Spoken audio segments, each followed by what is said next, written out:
Hello viewers and welcome to the latest episode of the Huddle. It's a new episode, but we've got a returning guest, a familiar face, marketing expert, been in this industry a long time, Michael Baker-Mosley. Thanks for joining us. Thank you for having me again. Yeah, we've done this a few times, but I must say, and I'm sure you'll agree or be able to tell us more, the industry changes so much that every time we meet, there's talking points that we wouldn't have even been able to think of last time. Maybe is that a fair assessment? I think so. I really think the idea that 6 months in this industry is a year, and you hear people talking about it, not just the pace of change, the pace of working in these companies. You could say the last 6 months has been 2 years. There's so much coming at us, everything from, crypto is still booming. You've got prediction markets, which probably wouldn't have featured a year ago, really, on our radar in any depth, to, vibe coding your own game at the moment. There's so much going on. From your personal experience, because knowing a little bit about your career, we talked in the past, but also people we know, some people leave the industry and they think, I'll try something else. A lot of them end up coming back for the reasons you've outlined, because of it's dynamic, it's fast-paced, no 2 days are the same. But of course, that creates challenges. Marketing-wise, your main domain, where would you, quite a high level to start off with, where would you rank, how would you rate how iGaming is progressing at the moment? With iGaming particularly, with marketing particularly. With marketing, your domain, but obviously you can comment on if you want. I think the dynamic for marketing is really interesting. You have major B2B companies with high margin B2C arms who funnel that cash into B2B, and they are able to buy share of voice. They're able to buy trust in a way that other suppliers can't. Mm-hmm. It's a very interesting dynamic. I don't think you see that anywhere else in the industry, mm-hmm. In other industries as much. The problem with that is, if you're a pure B2B player and you don't have a big B2C arm, it is considerably harder for you to penetrate. Yeah. Actually, if you just look at, we talk about innovation and change. You look at something like, the top 10 global game providers out there, and the top 10 global slots, they haven't changed for a decade. Yeah. In terms of volume. Now, there's lots of exciting companies, people like Shady Lady, etc. But really, they're not breaking into a top 10. No, they probably don't have that ambition. So it's far more challenging than people understand, and it goes the same to operators. If you look around the world, we have a huge amount of crypto operators that weren't 10 years ago. Well, it is still pretty concentrated, the amount of operators who actually who do significant volume. Mm-hmm. And everyone's going after them. Yeah. And they really operate on low trust. Mm-hmm. And what I mean by that is, if you've got a business that's running well, that's making a lot of money, why would you try this new B2B provider that you've never heard of? Mm. Now, you've also got B2B providers that have been in the industry for 20 years. People have never heard of them. They might be doing little interesting work, but they've never penetrated to be a trusted brand. Yeah, it's quite interesting. On a day-to-day level, we've seen this year, quite wide-reaching. That's impacted people. That's impacted people in terms of jobs, and maybe we've seen companies that during a high growth phase hired a lot of people, and now potentially due to AI, or I put maybe a question mark on that for now, but due to the market conditions that you've talked about, there's a bit of reorganization and redundancies going on in the industry at the moment. Is iGaming perhaps catching up with other industries in that kind of, that point in the curve? It's a really good question, and I think iGaming at the moment is going through, or gaming in general is going through a bit of a perfect storm. Mm. So one, we've got new regulations. The UK, for example, just hit 40% tax rate. That is going to have an impact. So you see that across Europe. That regulation is coming. You've got Brazil, who sound like they may or may not row back on regulation in terms of what they've done. Well, sorry to interrupt you, but if news reports are to be believed, and they've been pretty accurate over the last couple of years, the trend isn't stopping. Now there's fresh reports this week of even higher taxes in other areas in the UK. So just to kind of back up your point, that curve is carrying on. So we have that, and I think a lot of companies were carrying a lot of weight from post-COVID hiring spree. Mm-hmm. Last year we saw the big tech firms like Meta and people like that slash jobs. I think this year iGaming is catching up with that a little bit. You also, with that regulation, you also have operators who are competing in far broader fields. So in the US, you've got Flutter and DraftKings competing with prediction markets. Yeah. It's debated how much share they're taking, but it's got to go into thinking, hasn't it? And then you've got it being far harder to make money in Europe, and LATAM as a whole wasn't the El Dorado that people thought. So it really feels like we're in this perfect storm. Yeah. But then on the other side, it's just about the industry repositioning itself for what is growing. So prediction markets. And then we don't talk about sweepstakes. Crypto. I'm super excited about Africa. Yeah. I do think, you've got smartphone native young population. Yes, perhaps they're doing microtransactions. Yes, payments are a pain in the backside. But you've got hundreds of millions of young people who are going to have a certain amount of disposable income that their previous generation have never had. Yeah.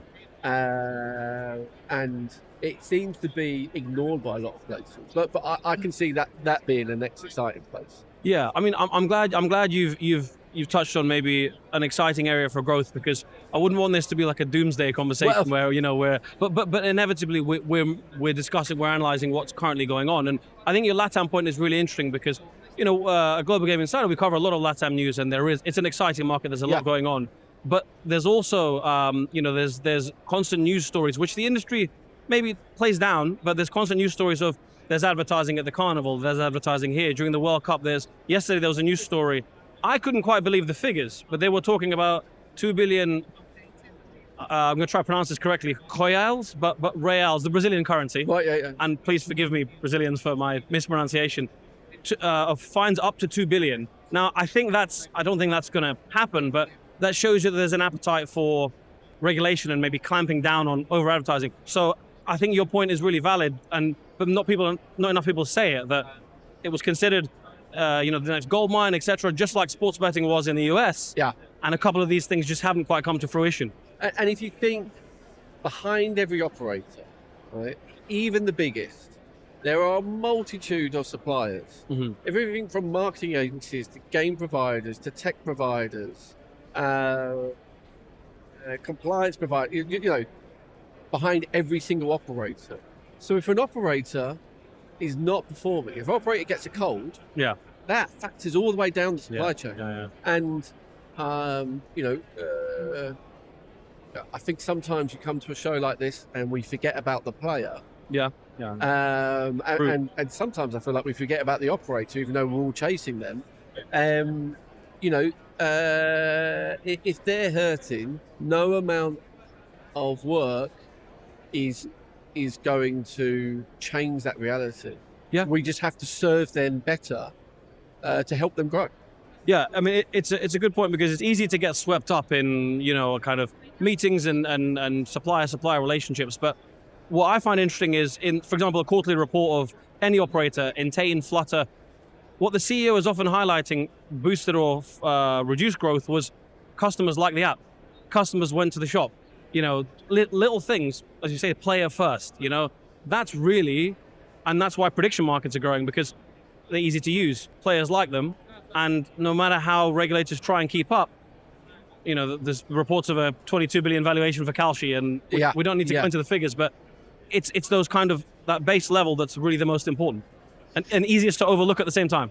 Yeah, and I think that if you look at regulation and that, you've also had a lot of youngsters coming into the industry, players coming into the industry, who have periodically, year after year, have been told that explicitly that the gambling is harmful. Now, it's it's super important, but that we do that and the vulnerable are protected. But there's also fun in playing, right? I mean, I like going horse racing. No, I love the experience. That is a fun place to be. But especially in regulated Europe, it's something to overcome. Especially when now you've got, if they might not want to bet on a sport. They want to go on Twitch. They're following an influencer. They're watching Netflix. They're the whole 10, even 20 years ago, an operator didn't necessarily have to face that. Yeah. So, like I said, it's a very interesting time. But it is in the player that we all have to hone our efforts to make it somewhere they want to spend time with. Yeah, absolutely. You mentioned, positive points potentially in Africa. Let's try and pinpoint where the industry can see bright sparks, and perhaps, given the circumstances we're in, because it's not the end of iGaming or anything like that. iGaming is going to be here. It's a constant. Marketing-wise, your domain of expertise, to cut through the noise, to get through the challenges we're facing at the moment. What should people do, and what are the bright sparks they should focus on? And you mentioned Africa as one. Yeah, I mean, because of the nature of the industry, we are very cagey about performance. We're very cagey about telling people the good that we've done. It's very unusual. So I think, suppliers need to be doing more of that, telling a story of, we partnered with Operator A, and they grew GGR by X amount. But by the very nature, we don't do enough of that. I mean, the numbers, the numbers alone can speak volumes. So, we could do with more of those. But I think we do need to see more of that. Right? What do you we took? It's a joke, isn't it? That some companies, we've got 22,000 games on our aggregator. Brilliant. How much is that going to make me? Do I put all 22,000 games? What are you saying? You've just got it's stuff like that I think we need to grow up and move on. And then using that message, Africa is an important place to be. It's a whole different market as well. You can't go in there with a European model because they're a different type of customer facing different practical situations. But I'm excited about Africa. I haven't written off LATAM as well. I think everyone's rushed in there and they got overly excited. I think it will calm down, but the market will grow. Yeah. I think Brazil is obviously a different thing. But I think to agree with you and to clarify even what I was saying earlier, it wasn't quite what everyone expected, but it's obviously still a huge market. Yes, so absolutely, yeah. It's a regulatory or compliance person will know better than that. I don't know if there's any future growth in Asia. It doesn't look like there's any regulated bubbles going up, but we know it's a huge market anyway. Crypto is, depending on your take on it, it's definitely interesting, exciting. Whether or not it is right or wrong is probably not for now, but you can't help but feel that what's going on there, everything from was it Stake who did vibe code your own game, so play could go on there. Yeah, I mean, we've been crying out for innovation for years in this industry. What we've actually got is selective innovation. Some innovation is good, some innovation is bad. Yeah. I mean, the innovation is a whole other topic that we could talk about, maybe on another day, because I'm sure we'll do this again soon. But yeah, I think, let's say grey or black market operators maybe have better margins to free up some R&D spend. But again, that's a discussion for another. Yeah. A final word for now from you, because I say I'm sure we'll do this again soon, and I look forward to it already. But yourself personally, what kind of, I mean, probably incorporating some of the things you've talked about, what's next for you, and what are you kind of looking forward to? Yeah, it's a good question. So I think I'm going to still consulting. You know, I've been working with IGP. I'm expanding the client base. I think I have a far better idea of what penetrates in this industry than I ever had to. Yeah. Ever have done. You know, it is super exciting. It's super interesting.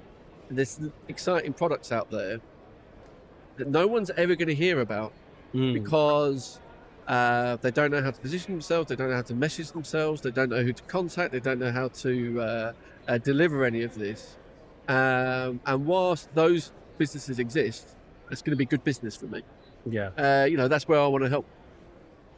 Well, thanks for your time, as always. Pleasure. Thank you Thanks a lot, for having me Michael. on. And to our viewers, if anyone's cut across the screen at any point, it's a busy show. Shows you the health of our industry, so let's take that. It does, yeah. Yeah. Look forward to speaking to you again soon. And thanks for, so, well, we were honest, we were open about the industry, because I think we need more of that, really, as an industry. Yeah, I mean, you know, we're all grown-ups. So many of these conversations are already going on behind closed doors. Yeah. And everybody knows probably what we've spoken about. Just bring it to the front. Absolutely. As always, thanks for joining the Huddle. Thank you.